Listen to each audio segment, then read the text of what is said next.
Okay, tonight's second part of this wonderful story. Did they get engaged? Did Clint find her and kill her? Well, there's only one way to find out. We continue reading on page 279. Tate stared through the windshield, not saying anything. Tate, what is it? She reached out and touched his shoulder rock hard. Every muscle was tensed. He fumed on. That inside didn't show it on the outside. What happened? He lifted his phone, tapped the screen, and turned it to her. It was from an unknown texting person. It said, he was with her before he was. I'm being nice. The text set off another round of alarms in her brain and notched her heartbeat up to a hummingbird speed. Tate tapped the video below the text. Her heart stopped. This time it wasn't a fake, but with her and Clint together. How dare Clint taunt Tate? No one wanted to see the person they love with someone else. Her stomach dropped and she clutched at the door handle as bile rose up in her throat. She fell out of the truck onto the sidewalk and threw up in the gutter. Retching, her stomach was empty, but her body still tried to expel the horror of their system. Tate's hands landed on her shoulders and he brushed her hair back and away from her face. She swiped back with her hand across her sour mouth and sobbed so hard that her stomach hurt even more. Her eyes squinted closed, but tears just kept coming. Tate whispered some soothing words at her ear that she couldn't comprehend. Nothing helped but ease her mind or heart. She felt violated and exposed. That film was without her consent or her knowledge. He sent it to Tate, to anyone, their private moment, even if it did look back with regret that she'd ever been with him. Tate somehow turned her around and wrapped her in a hug. You're all right. It's going to be okay. Neither of those things were true, and it just set off another round of racking tears that made Tate hold her tighter. I'm sorry I shouldn't have ever shown you that. He sent one to everyone at work. She gasped for air, and that wouldn't fill her lungs, and buried her face in the collar of Tate's nice shirt. What the heck?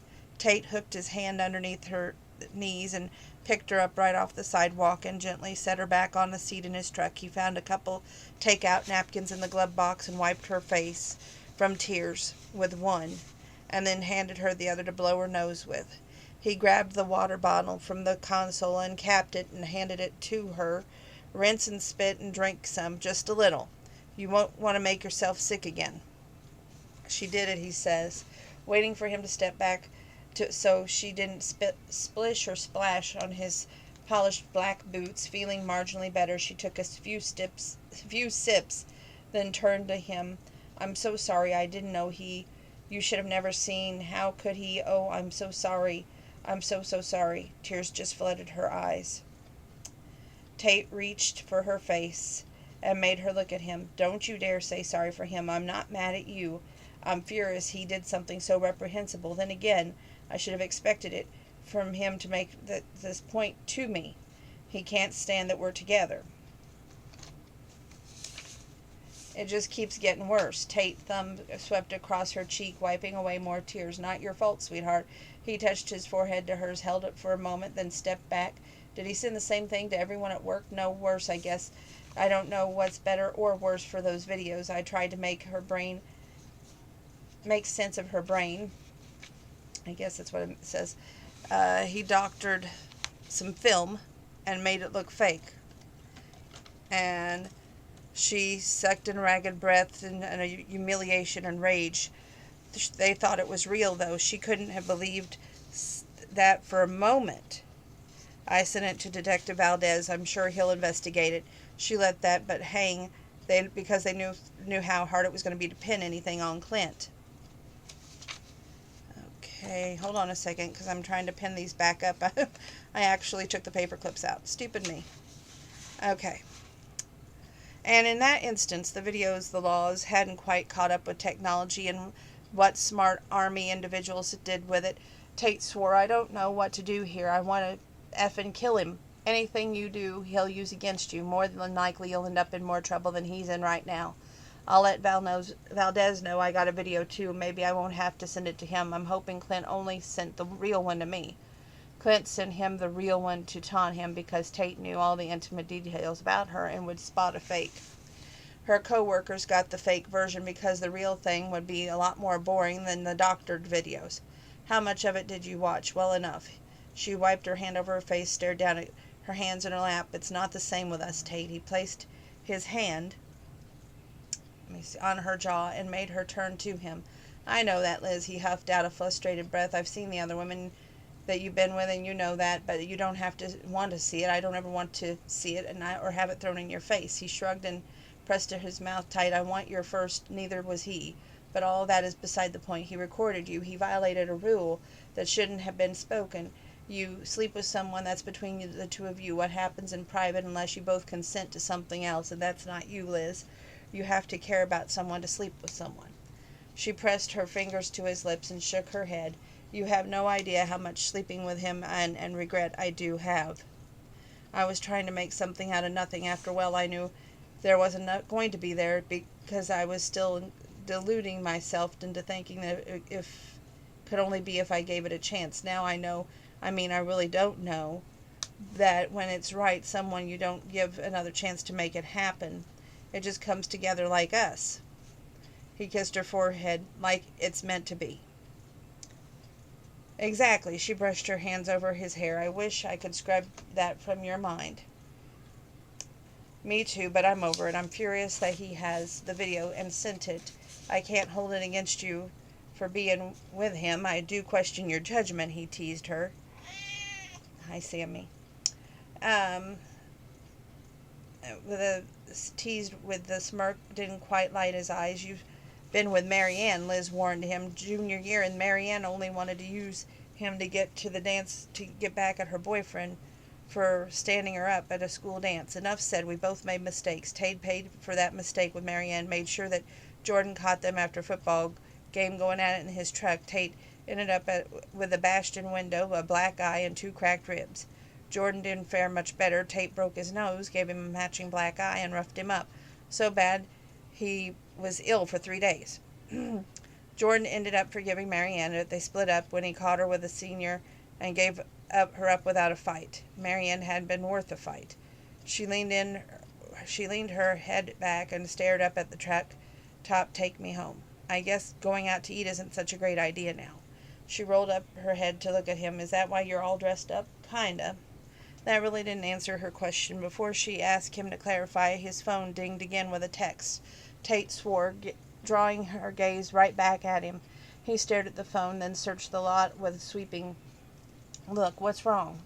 Tate turned the phone to her and showed her the video of the throwing up, crying, and falling into Tate's arm. The scene played out just moments ago. She twisted in her seat, looked out the back window, expecting to see Clint standing there filming them. Nothing, no one, not even a shadow moved in the dark parking lot. How the heck did he even get my number? She thought about it. "We gave our numbers to the officer who arrested Clint at the ranch. Either he memorized it, or more likely his lawyer gave him a copy of the report with all of our information." Crap. She checked everywhere, but saw nothing in the parking lot. "Where is he?" Tate slammed the door and took a few steps toward the end of the truck and yelled, "Come out, you coward." Nothing. Clint had either fled or sensed enough not to face off with Tate. "I didn't think so." Tate walked around to the driver's side cab, climbed in, turned the key to the ignition, and drove out of the lot. "He thinks he wins by sending me that video, but he won't come right after me." "Where are we going?" "To the police station to give Valdez those videos. Something needs to be done about that idiot." "He's taunting us." "No, he's taunting me. He wants me to know that you were with him. He can get you whenever he wants, and he wants you to make your life miserable until we split or you leave me." "Well, that's never going to happen." Tate reached over and touched her face. "He wants it to happen. He wants you alone so he can have you." Those ominous words sank their claws into her heart and would not let go. Tate kept an eye on Liz while she wrote out her statement for Valdez. The detective sat on the other side of the desk, Tate's phone watching the video Clint sent him. Liz's cheeks burned red, but she kept her head down and the pen moving across the page. He didn't know how she held it all together so well. Sure, she had a moment. She deserved it. If he didn't feel such an urgent need to hit something, he might cry soon too. It just wasn't fair, nor was it right. Valdez slammed the phone down on the desk. "I'm sorry, Liz, but I had to verify it's you and Clint." Liz glanced at Tate out of the corner of the eye, but didn't say anything. "The other video, well, it's called a deep fake. Viewers will find it hard to tell if it's real or fake. Most won't question it. My guess used an online service to make it. Most of those are made with celebrity photos over faces. Some folks want a woman they think they can never have, or who shot them down. There are tools online to make videos using the slew of pictures of people who post on social media online. Are you saying he used my Facebook and Instagram pictures to make that filth? That and pictures he took of you, stills from videos he has of you. It's becoming more common. I read about it a couple of big cases in LA. One from Nebraska. A guy had a video made of his ex. He used it to blackmail her. And let me guess, he got away with it. The bitterness in Liz's voice stung. Tate wanted to do something to make this right and make it disappear, but he couldn't, which only made him feel useless. He needed an outlet for all this anger. Too bad he couldn't get his hands on Clint. Unfortunately, the laws haven't caught up with technology. If he put it up on the internet, it's nearly impossible to take it down. Detective Valdez looked at frustrated as Tate felt. So this is going to follow me my whole dang life? Liz sat back and stared at the wall of the posters of fugitives. Clint was number one on Tate's most wanted list. I think it's time for you two to come up with a plan. That got Tate's attention. What kind of plan? A code word or something to alert you that you're in trouble. Keep more than one phone on you with you. Liz pulled out 2 phones from her purse. Done. You're still carrying your old phone? I picked it up at my condo when I packed my clothes. Clint doesn't have my new number, she sighed, or maybe he does if he got yours from the ranch arrest port. He's got mine. She shook that off. Anyway, I thought it best that I know that if he's texting or trying to call me. Has he? Tate didn't even consider she'd kept this from him. They stopped now. I think he got the hint that I'm not going to respond. There are more rants and pleas for me to come back to him to understand than more rants about how I ruined his life. And this is all my fault. I've stopped paying attention. It's more of a record than anything at this point. Why didn't you say anything? Because I'm tired of him intruding in our lives. Detective Valdez leaned over the desk. Can you track each other on your phones? No. At the same time Liz said that, Tate said yes. She eyed him. Really? When I bought the phones, the point was to make sure Clint didn't have your new number, but I thought it was a good idea that we could track each other, considering, so I had added the app. Like I said, he probably knows it, but he keeps calling the old one. Detective Valdez held his hand out. Liz handed over the old phone. Valdez scrolled through the texts and listened to a few of the disturbing and threat-filled voicemail. Geez, this guy is off his rocker. He stood and headed for the door. Let me have one of the guys download a copy of all this from the phone. I'll pass it on to the DA. It proves harassment. There are a couple of veiled threats in those voicemail. The voice he took of us on the outside of her work tonight was a threat. He's telling us I can get to her any time that I want. Proving that's what he intended is harder than it should be. Valdez walked over and left him with Liz. He reached out and held her hand. How are you holding up? Great. I love having strangers watching me have boom boom. She glanced over her shoulder at Detective Valdez, handed a guy her cell and Tate's. You know they're all going to watch that video and say it's evidence. You have nothing to be ashamed of. Her lips scrunched into an incredulous frown. That doesn't make this any less humiliating. I know. I'm just trying to find a way to make this better for you. That took the wind right out of her. You make it better by just being here. He's been close enough to scratch you up and take a video of us too. I just want him locked up. 6 feet under would do me just fine. The vehemence in her voice surprised him, but he got it. Include me in that, Tate confirmed. I'm sure there are a lot of other women who feel the same way. Valdez is right. We needed to talk about a plan for what we're going to do when he comes back. For you or for me? For both. And so Tate and Liz walked out of every scenario they could think of, and Clint trying to take her hurt him, and vice versa. Valdez gave them some help and pointers on how best to protect themselves, but the general consensus remained. Clint was coming, and nothing would stop him. Next time it was just a matter of time, and how, and when he did it. Okay, moving forward. Okay. Tate held Liz's hand and walked her toward the cabin. He wanted to get her out of her head and focused on their future, not the past or what we're facing with Clint and that being on the loose and still causing trouble. Liz started up at the cabin. What are we doing here? Planning.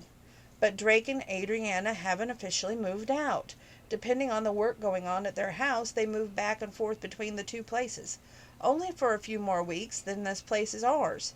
He walked up the porch steps, pulling her along with him. We shouldn't be here when they're still living here. Drake and Adriana are at work. They won't be home for at least another hour, and I asked them if it was okay if we came over, sketched out a plan for expanding this place.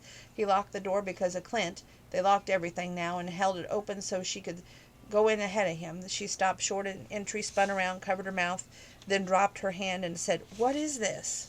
"Dinner." The table was set for two. White dishes, silver place settings on the green napkins, half a dozen thick round candles, their flames dancing. Liz's favorite pink peonies with white snapdragons filling a bucket. Roast chicken and potatoes, crispy just like you like 'em. Broccoli and cauliflower with cheddar sauce, and cheesecake with fresh strawberries for dessert. "Tate, this is amazing." He pulled her close. "It's been kind of crazy lately, but I wanted to do something kind of special and unexpected." He wanted them to have a worry-free meal, so they could get a feel for the place and dream about their future, what they both wanted. So he got together with Trinity and Adriana and set this up. The smile on Liz's face told him he pulled off the ultimate surprise. She went up on her tiptoes and kissed him softly. So much for that promise lingered as that simple kiss. "I love it, thank you, and it smells great."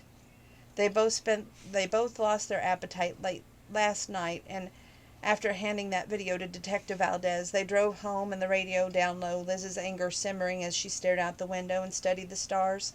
They watched a movie. Neither of them remembered much of when they headed up to bed and had a restless night.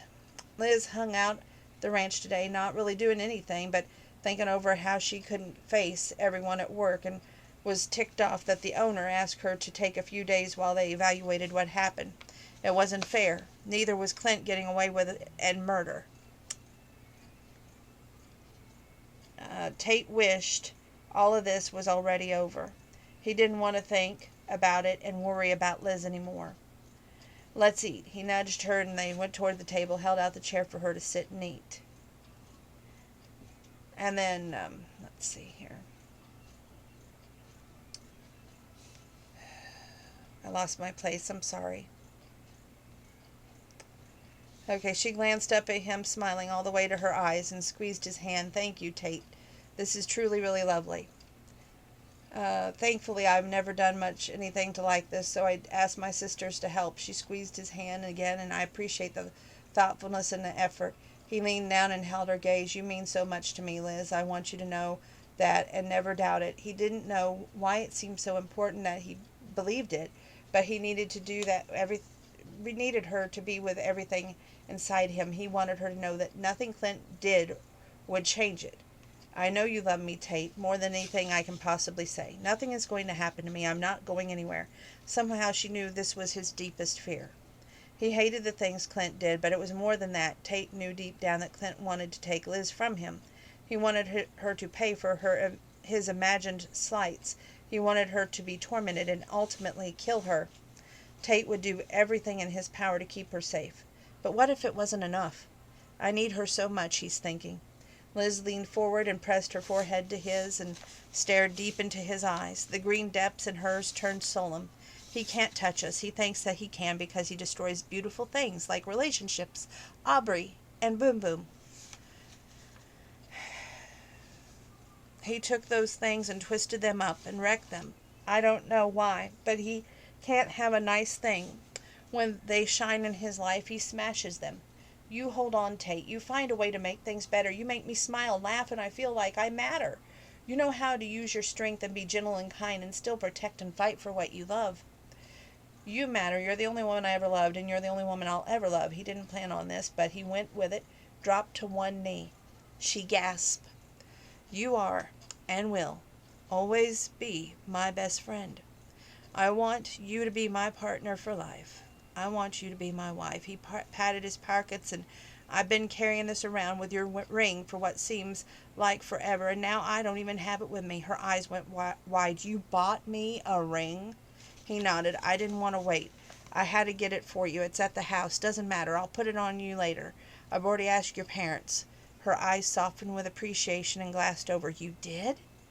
"They gave us their blessing. Now all I need, sweet lizard." She laughed underneath her breath. "What he used to use that childhood nickname is for you to make me the happiest man in the world and say yes. Will you marry me?" She leaned in and kissed him with her tears streaming down her beautiful face. One long, sexy kiss, and then a dozen all over his face. With every single peck, she said, Yes, yes, yes, until she was giggling and he was scooping her up into his arms and twirling her around. Yes, he repeated. He let her body down and kissed her one more time, long and slow, sealing their promise with a kiss neither of them would ever forget. He wanted to be with her, but he made his point clear. We'll just skip over and give a brief synopsis. I can't wait to call you Ms. McGrath.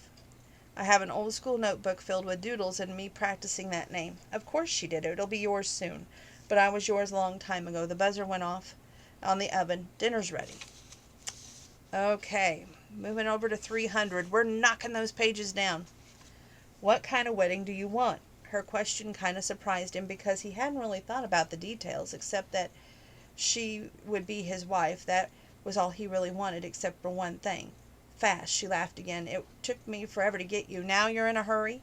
I know what you want. You and me here making more memories. She placed her hand on his on the table. You're sweet. She glanced around the open kitchen and the living room. I like the setup, but we should expand the living room. We'll need more space for the kids. He raised an eyebrow. Something you want to tell me? They've been careful, but things do happen. She chuckled. Not yet, but I'd like to try sooner than later. I'm not getting any younger. Whenever you're ready. Really? Her eyebrows shot up. You want to be a dad? He chewed a roasted potato and bite and nodded. I'm a little terrified, but I'm also a little excited. Drake and Adriana are expecting. I think it would be cool to have our kids grow up together. Her eyes went soft and dreamy.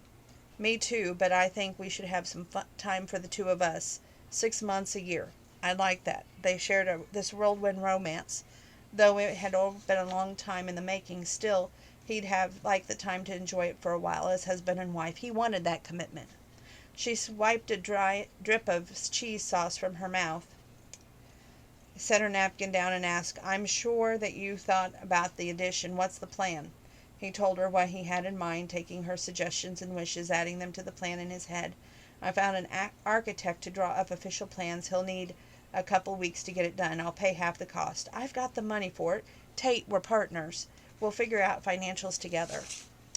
I want to take care of you and give you everything you want. I want you to do the same thing for you, so how about we do it together? He sat back and stared at her, a little frustrated, but also glad she wanted to work with him and not spend money that they didn't have. Is this how we're going to fight in the future? Ready to be making up with me?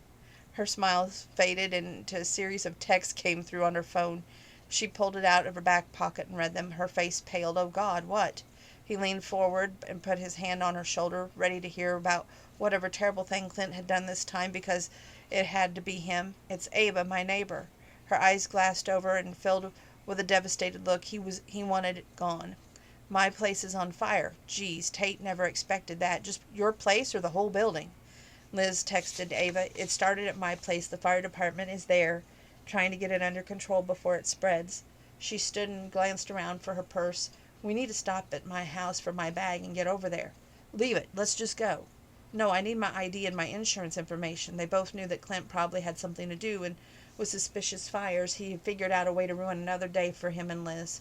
If Tate got his hands on Clint, it would be his last time.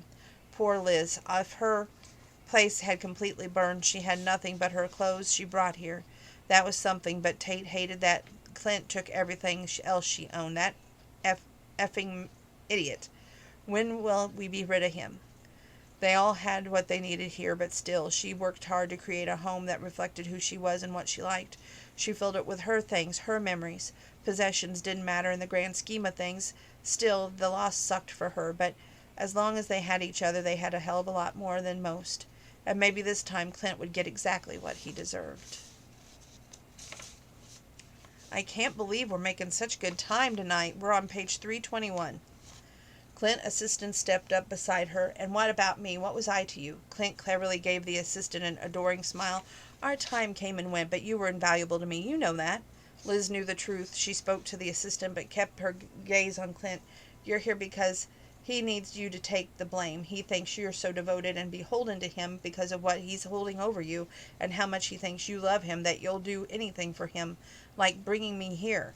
But after he kills me, he'll throw you over that rail, just like he did Aubrey, and say that you were jealous because of me.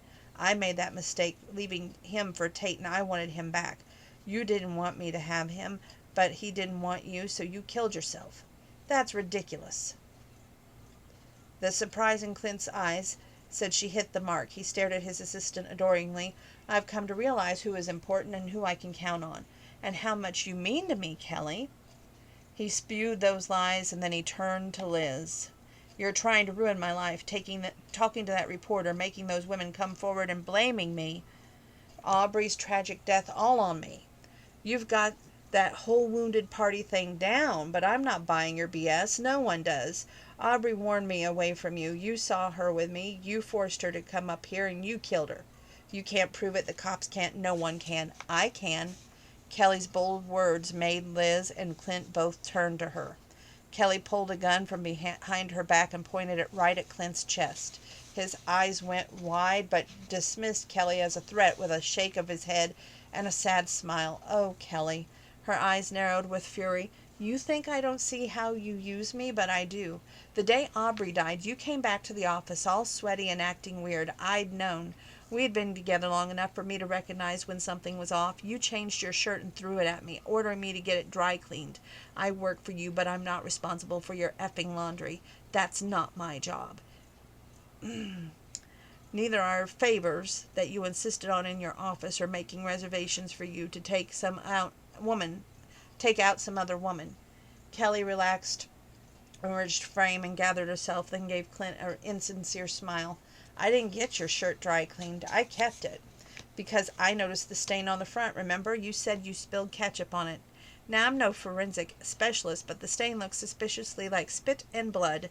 I'll just bet Aubrey fought back and you smacked her across the face. She put her hand on her own cheek, just like she knew how Clint liked to assert his dominance and punishment. I've had to clean blood out of my own clothes thanks to you. Clint took a menacing step forward. Where is it? Safe. You know what happens when you don't do what you're told, Clint warned, and still dismissing the threat of the gun that Kelly was holding. You throw me off a bridge, Kelly suggested, understanding that Liz's prediction was probably the right one.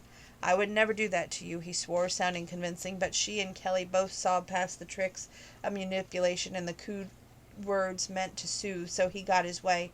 You did it to Aubrey. Why? Kelly asked, genuinely hurt and sympathetic to Clint's other victim. Because she didn't do what she was told and stay out of your business.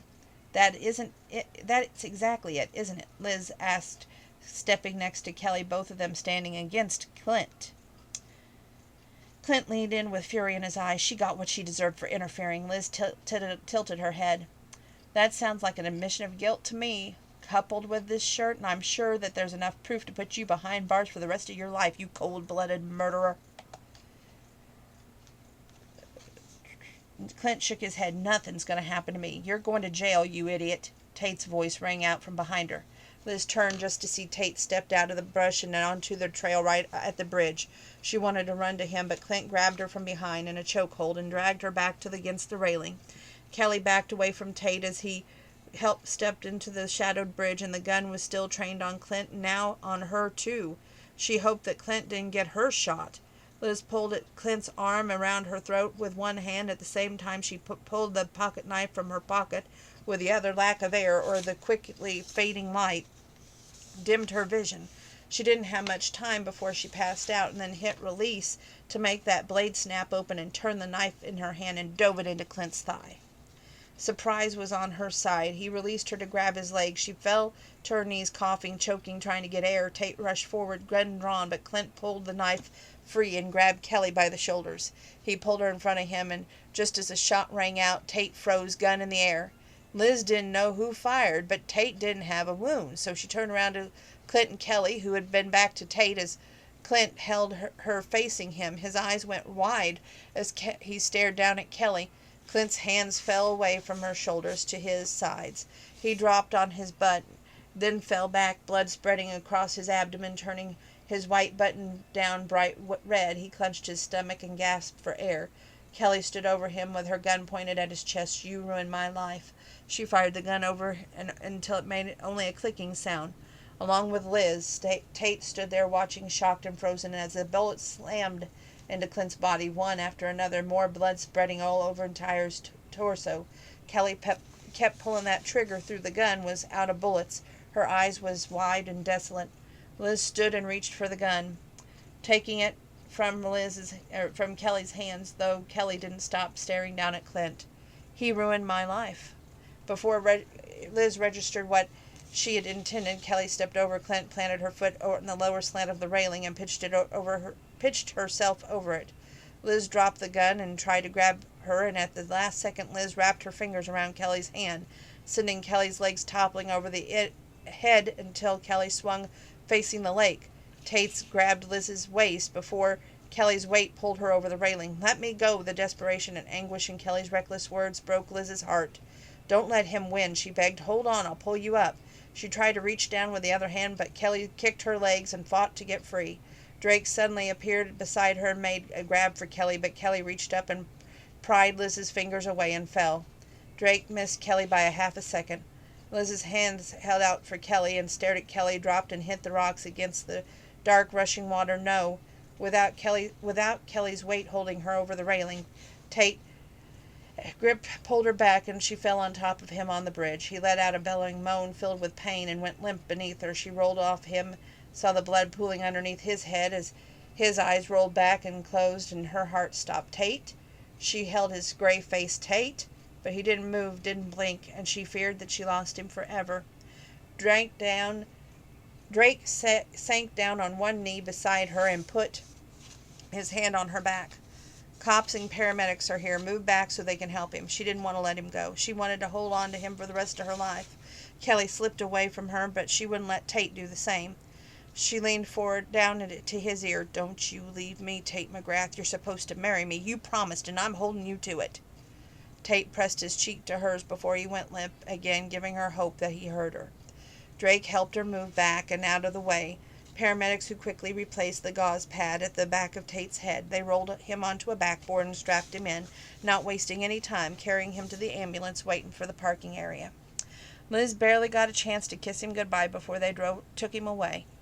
Drake held Adriana against his side. Liz sat at his feet back against the railing and rushed water that swallowed Kelly and took her away. Detective Valdez squatted beside her. "You okay?" Numb, wishing the image of Kelly falling out of her hands didn't replay in a loop of her mind. She didn't know how to answer, so she stayed silent on that subject and said, "I want to go to the hospital with Tate."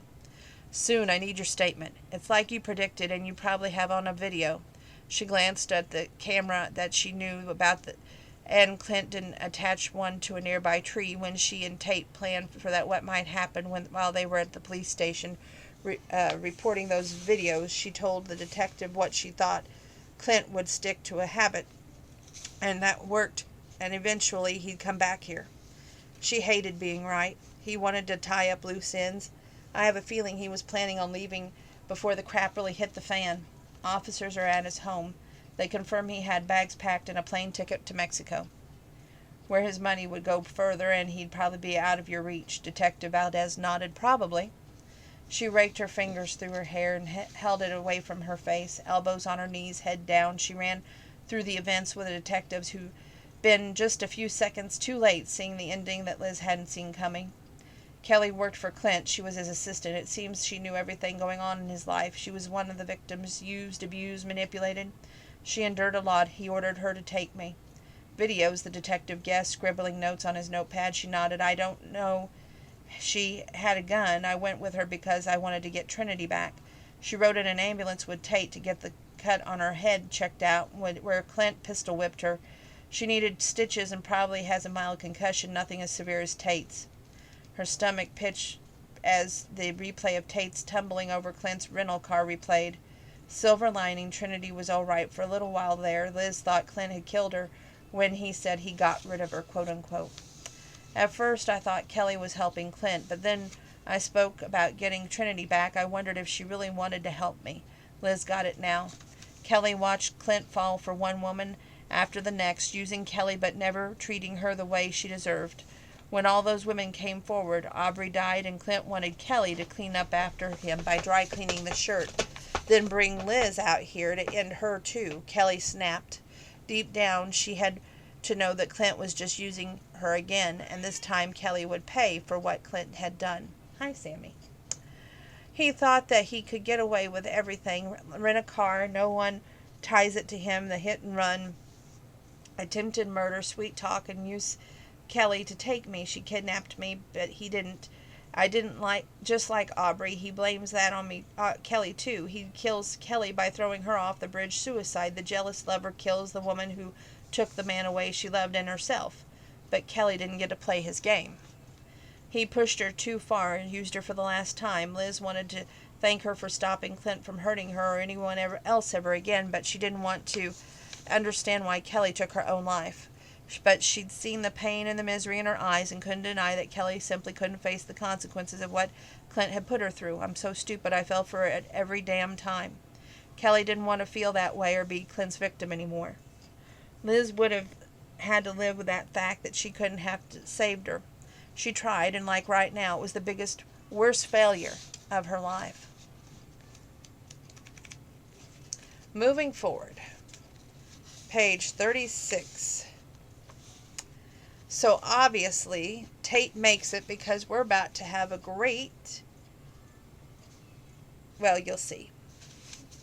Liz wanted an elegant country wedding. At first, he didn't know what that meant, but between her mom, Adriana, and Trinity, they had put it together in record time.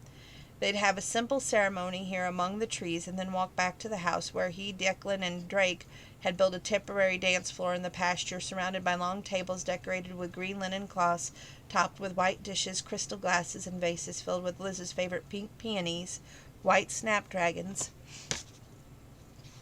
One moment, my allergies are bothering me.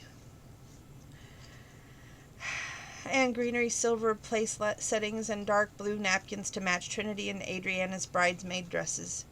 Adriana added something to the tables that took him back to early school days. Both bowls of grapes set beside the cake plates, and with stacks of chocolate chip cookies, the very items they traded at lunch more than once.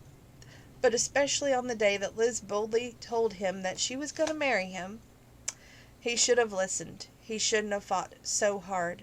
He should have known she was right. He made her wait on him a long time. And here he stood, everyone looking at him in his tux, standing next to the Justice of the Peace, waiting on his bride. Drake and Declan stood back at the near road where the black SUV pulled up, and Adriana got out first and took Drake's arm. Trinity followed and took Declan's. They walked toward the aisle as the music started. Songbird by Fleetwood Mac accompanied them down the aisle, and the lyrics about love struck him right in the heart because he felt love for Liz grow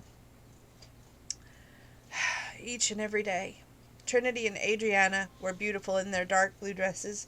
His brothers were cleaned up, admittedly handsome in their black tuxes, the elegance to this country affair. Drake released Adriana to stand opposite Tate, gave him a smile, and then smacked him on the back when he took his position as the best man next to Tate. Declan separated from Trinity and walked up to him, put one hand on Tate's shoulder, the other on his face, and gave him a huge smile. Then she stood beside Drake, and that's what this wedding march began, and he looked down the aisle, and there she was, beautiful in her white strapless dress, his elegant bride. Rhinestones and pearls encrusted the entire top of the dress. There was nothing but white satin draped in a perfect line down to her torso, hips, and legs, where it flared out at the bottom. He never seen her look more amazing. With her deep red bundled at the back of her head, waves that created a loose bun encircled her rhinestones, swept back by her gorgeous face and bright green eyes, the smile that gave him pure happiness. Her parents, Ken and Leslie, stood on either side of her. Liz carried a pretty bouquet of white roses in one hand and hooked her arm through her father's. They walked down the aisle toward him. He couldn't take his eyes off her. It took all of his self-control to wait while Liz turned to her mother for a kiss on the cheek, then one from her father before Ken took Liz's hand and held it out to him. Tate clasped her hands with Liz, and Ken placed his over their joined ones. Take care of each other. We will, Tate promised. Ken and Leslie took their seats across from Tate's mom and dad, who left their RV at a campsite in California redwoods and flew in for the ceremony. Liz faced and squeezed his hand. I'm going to marry you, she whispered, making him smile, taking him back to kindergarten and her bold declaration. Nuh-uh. This time he teased, instead of denying what seemed fated. They shared a laugh that eased their nerves and excitement. The Justice of the Peace put his hand over theirs. Some things are inevitable, like the sun rising every morning, like the love Tate and Liz share that led them here today. And so we gather to celebrate this very special relationship.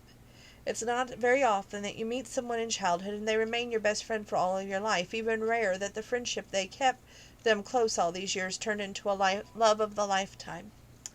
Marriage is a union, and though Tate and Liz have shared their bond for most of their lives, they've invited their closest friends and family, the people most important to them, to watch them take the next step in their joined lives. They have written their own vows. Tate, the justice of the peace, prompted. Tate took a deep breath and then met Liz's brilliant, welcoming eyes. I love you. I love you practically my whole life. I picked you for Red Rover Dodgeball to be my teammate, my best friend. He squeezed her hand. I picked you to be my wife. We've shared a million memories, and I can't wait to make a million more with you as my partner for life, the mother of our children. I promise no matter what comes our way, I will always be by your side. I will always protect you, hold you, provide for you, and be everything and anything you need me to be. I will always love you. Liz squeezed his hand and blinked back the tears. I always loved you. That love never wavered. It never will. You are a part of me. I will always be the one who comforts you when you're down, the one who loves you through the ups and the downs, the one who makes you laugh, rubs your back when you work too hard. Will be your counsel, your best friend who supports you in everything you do. I will try every day to be the wife and partner you deserve because you are the man I want, I love, I need. I will always love you, she echoed his final vow back to him. The justice of the peace took over again. Liz and Tate will now exchange rings as a symbol of their commitment. Drake handed Tate the 2 rings Tate had picked out for Liz, and he offered to give it to her, the engagement ring, as soon as he got out of the hospital, but Liz asked him to surprise her on their wedding day, something to look forward to after all what happened. He loved that their relationship was about them, not a ring or what he could give her, other than the love they shared. And that's what love should be. That's a side note. Trinity handed him a ring. He didn't even get a glimpse of it to Liz. She handed a bouquet off to Trinity and turned back to him with that same beautiful smile he got to wake up to every morning now. Tate, take Liz's hand and repeat after me. I give you this ring as a symbol of our love. Tate held Liz's hand and repeated those words and the rest. For today, tomorrow, and all the days to come. Wear it and remember that my love is always present even when I'm not. He slipped the diamond solitaire on her finger, enjoyed all the hell out of her surprise and smile, then slipped the diamond eternity band on the right next to it. Tate, they're beautiful. She held up her hand to admire the rings.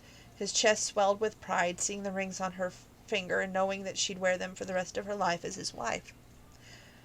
Liz, take Tate's hand and repeat after me. I give you this ring as a symbol of our love. Liz repeated the vows that held a promise he not only believed but knew she would never break. She held up a black carbide band, perfect for a guy like him who worked with his hands and didn't need anything fancy. She held the ring up and tilted it so he could see the inside inscription. LM loves TM. Liz McGrath loves Tate McGrath.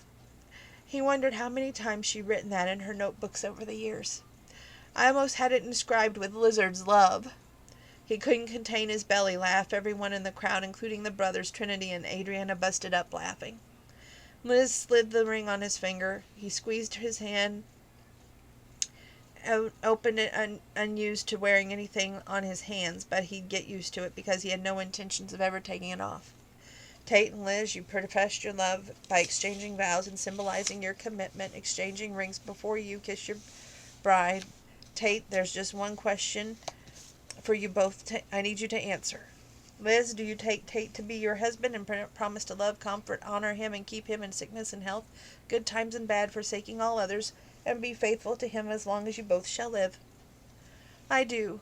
God, her smile, it lit Tate up inside.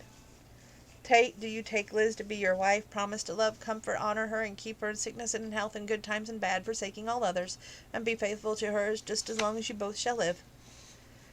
I do. He could barely contain his own smile. I now pronounce you husband and wife. Tate, you may kiss your bride. And Tate hooked his hand at the back of Liz's neck, and he drew her lips before the guy could even finish with your bride. Tate held the kiss. Her heart was pounding with joy, and his future be brighter than it ever had been. He ended the kiss, pressing his forehead next to her. I I love you. I love you too. The love in her eyes dazzled him. It's my great honor and privilege to be the first to introduce Mr. and Mrs. McGrath. Tate took Liz's hand, turned to their cheering guests. He kissed her back of the hand right next to the sparkling ring he's just slipped on that finger moments ago. Drake and Declan both slapped him on the back, making his cracked ribs throb, but he was too damn happy to care.